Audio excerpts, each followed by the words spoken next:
अच्छा बल्ली आज के इंतखाबी जलसे के सदर मोहतरम, इस इलाके की मारूफ शख्सियत अब्दुल सत्तार रहीमी सर साहब,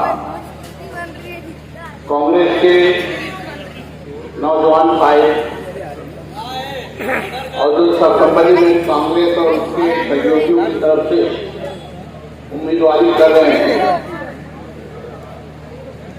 घरों में बैठी हुई हमारी माँ बहनें और अजीजानी मजलिस, आज तकरीबन 10-12 दिनों से मुख्तलिफ पार्टियों के जलसे मुख्तलिफ इलाकों में हो रहे हैं। इस इलाके में भी हुए होंगे। इस आमियाना जलसे की सियासत और उस जलसे में जो तकारीर हो रही है उनकी स्थिति नहीं है। मैंने अपने 35 साल सियासी जिंदगी में इतने दूसरे दर्जे का माहौल कभी नहीं देखा। अभी जुमा के इस्लामपुरे के जलसे में आसिफ शेख रशीद साहब, इस्लाम पार्टी वाले, वो बोल रहे थे कि मुफ्ती इस्माइल साहब ने मुंबई के इलाके में किसी जगह पर 129 करोड़ रुपए की जमीन का सौदा किया है। अब मुफ्ती इस्माइल साहब जाफर नगर में उसी वक्त बोल रहे थे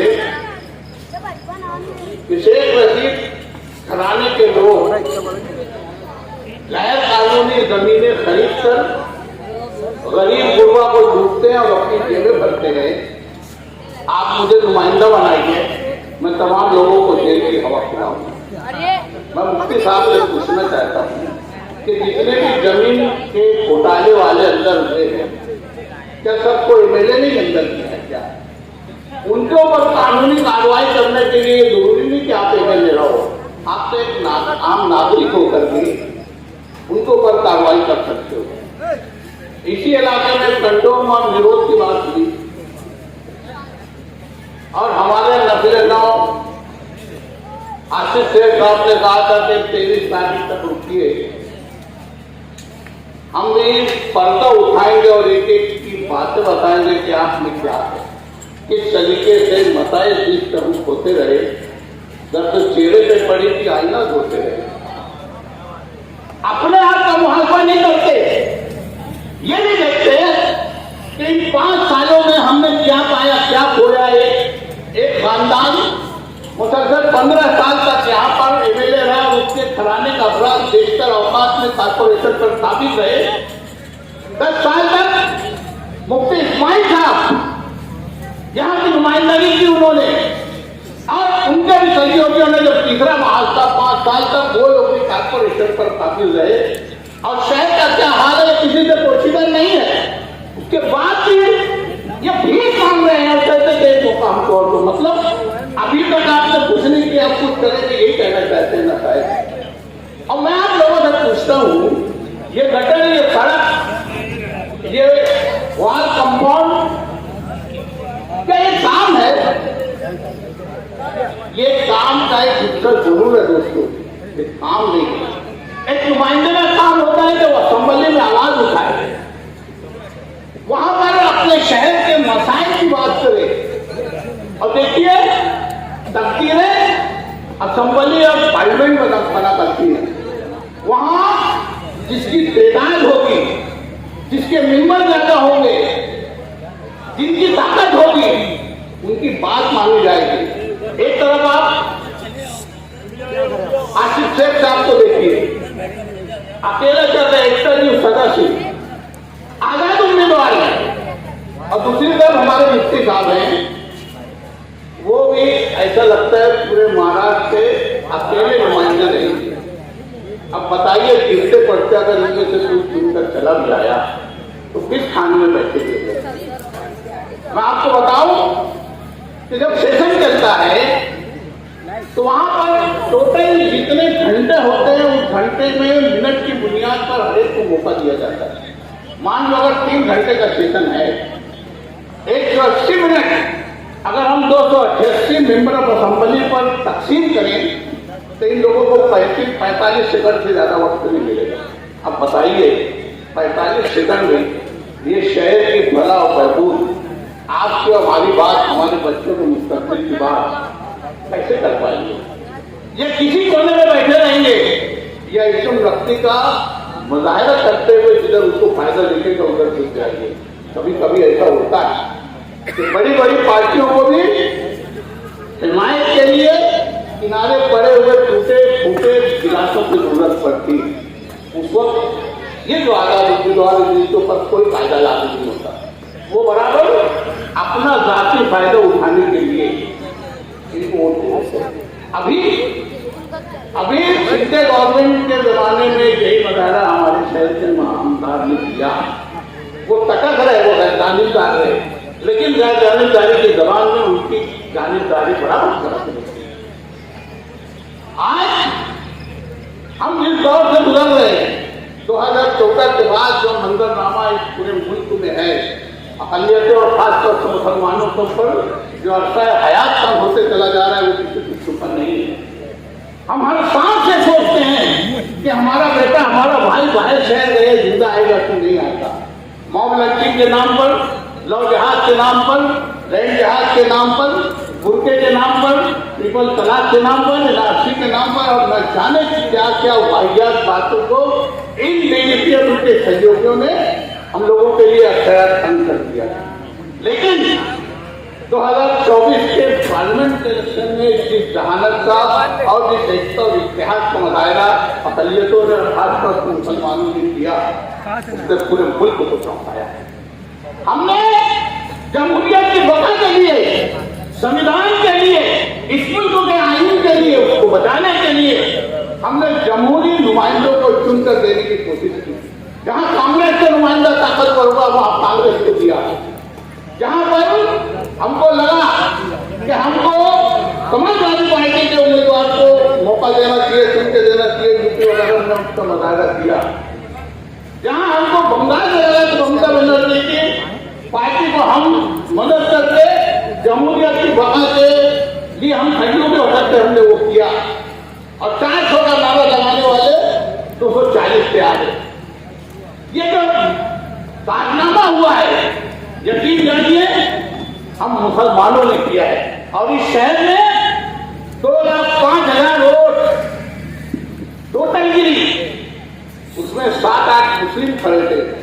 लेकिन कांग्रेस की नुमाइंदा डॉक्टर शोभा साई बच्चों को जिस ढंग से हम लोगों ने 1,98,000 दिया, उसने पूरे मुल्क को चौंकाया। और हमारा सेकुलर ढांचा इस मुल्क का मुसलमान सेकुलर है, वो हिंदू मुस्लिम में एकता का ख्वाह है। वो चाहता है कि इस मुल्क की गंगा जमनी तहजीब हमेशा जिंदा रहे। इस बात का मुजाहरा, इस बात को सुबह के शहर ने दिया। इसके लिए मैं आपको बहुत बहुत मुबारकबाद देता हूँ। अगर आज वक्त कम है, हमारे नुमाइंदे को भी बोलना है, लेकिन आज से मैं एक ही बात पूछूंगा और आपको इन नुमाइंदों से पूछना है कि बिल्कुल आप अगर चुनकर चले गए तो क्या आप जमहूरी ताकतों का साथ देंगे कि फिरका परस्त ताकतों का साथ देंगे? अव्वल तो इनकी जबान गुम हो जाएगी, ये बोल नहीं पाएंगे। लेकिन अगर इन्होंने ये कहना चाहा कि हम जमहूरी ताकतों का साथ देंगे, तो मैं फिर उन लोगों से, क्या आप लोगों से कहता हूं कि जमहूरियत के नाम पर कांग्रेस का नुमाइंदा आपके सामने बैठा है ना, एजाज बेग, फिर एजाज बेग क्यों नहीं? फिर आप उसके हाथ में बैठते क्यों नहीं? देखिए जो माहौल पूरे महाराष्ट्र में बन रहा है, कांग्रेस और उसके सहयोगियों की हुकूमत बनने जा रही है। 180 के ऊपर, अभी मेरे साथी ने कहा कि 200 के आसपास हम लोग रहेंगे। 200 के आसपास यानी 288 के हाउस में आपको जमहूरियत की बका के लिए 145 आंदोलन को चुनकर लाना है। लेकिन अगर 200 के आसपास कांग्रेस और उसके सहयोगियों की इलाज जाती है, तो यकीन जानिए हम वो काम जो आवाम की फलाह के लिए, अक़लियतों की फलाह के लिए, और वो सब मामला जो बीजेपी गवर्नमेंट हमारे ऊपर निशाने लगाई रहती है, हम लड़कर उसको मनवा सकते हैं। आज आज वक्त बोर्ड का मामला, वक्त की जमीन का मामला जो चल रहा है वो बिजनेस प्रोसीजर नहीं है। आज ही असल मंत्री साहब ने कहा है कि अगर वक्त का मामला, वक्त बिल में जो सब्सिडी लाना है वो फिर अगर पास हुआ तो उसके लिए नीतीश कुमार की पार्टी और चंद्रबाबू नायडू की पार्टी की बता देगी, क्योंकि उन्हीं लोगों ने उसका साथ देकर इस हुकूमत को कायम किया है। देखिए, आप संजीदगी से देखिए, खाली शहरों बयानी को मत जाइए, खाली लक्ष्यदार बातों पर मत जाइए और गौर कीजिए। साल भर पहले आप लोगों ने इस मुल्क के अकलियतों के और कर्नाटक के रहने वाले मुसलमानों ने कर्नाटक की कांग्रेस पार्टी और उसके सहयोगियों को चुनकर किया। वो गवर्नमेंट बनते ही उन्होंने वोटों पर जो पाबंदी थी उसको खत्म किया। मॉब लिंचिंग पर उन्होंने बहुत बुरी तरह सख्ती की। वहां पर उन्होंने अकलियती फंड जो खत्म कर दिए गए तो उसको जिंदा किया। मदारी खानकाहें और हमारी जमीनों की उन्हें हिफाजत की कसम खाई। आपको मालूम नहीं है, 9 लाख जमीनें वक्त की मुसलमानों की हैं।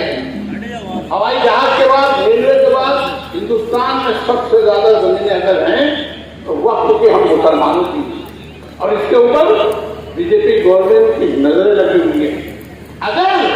अगर हम चुका गए, हम लोगों ने तेरा मेरा किया और उसका मुजाहिरा किया तो यकीन जानिए रोने के लिए हमको आदमी नहीं मिलेंगे।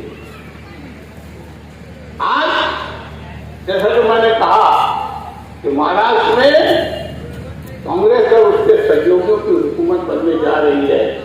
हमको अपने बारे में, अपने बच्चों के बारे में, अपने मुस्तकबिल के बारे में गौर करना पड़ेगा। ये इलेक्शन पहले इलेक्शन से बहुत मुख्तलिफ है, क्योंकि बीजेपी और उसकी सहयोगियों के प्रोग्राम में जो है हमको हर जगह से बेदखल करके हमको दूसरे दर्जे का ये शहरी बनाना चाहते हैं। इस बात को महसूस करो। और ये गटर, सड़क, वाल कंपाउंड ये बनाया वो बनाया, ये बातें बढ़ती हैं, पॉलिसियां ईवान में बनती हैं। अब भी मौका है, करो कोई अंधेरों का इलाज। अब भी मौका है, करो कोई अंधेरों का इलाज, वरना आने वाली नस्लें हमको माफ नहीं करेंगी। याद रखना, मैं मौका नहीं है, नहीं तो मैं आपसे तफसीली गुफ्तगू करता। सिर्फ इतनी बात कहूंगा कि आप जज्बात की सियासत में मत आइए, आप जज्बात की सियासत में मत आइए। गौर कीजिए कि क्या जिन हालात में राहुल गांधी और उनके सहयोगी पूरे मुल्क में मोहब्बत की दुकान खोलकर नफरत वालों को एक किनारे करने की कोशिश कर रहे हैं, आपका वोट उसमें मददगार नहीं होगा क्या? और अगर आपने वक्ती तौर से जज्बात पे आकर, सहरुल बयानी, लक्ष्यदार बातों में आकर अपना वोट गंवा दिया तो यकीन जानिए आने वाले वक्त में आपको और हमको खोसेंगे। मैं सिर्फ इतना जरूर कहूंगा कि कांग्रेस के उम्मीदवार आली जनाब एजाज शेख साहब, वो इसलिए आपकी वोटों को मुस्तहिक हैं क्योंकि वो कांग्रेस और उनके सहयोगियों के नुमाइंदा है और वो आपकी मुस्तकबिल के इस्लामी पार्टी के नुमाइंदा है और वो उस पार्टी का ताल्लुक रखते हैं जहां अकलियतों में खासतौर से मुसलमानों को सबसे ऊंचा दर्जा दिया जाता है।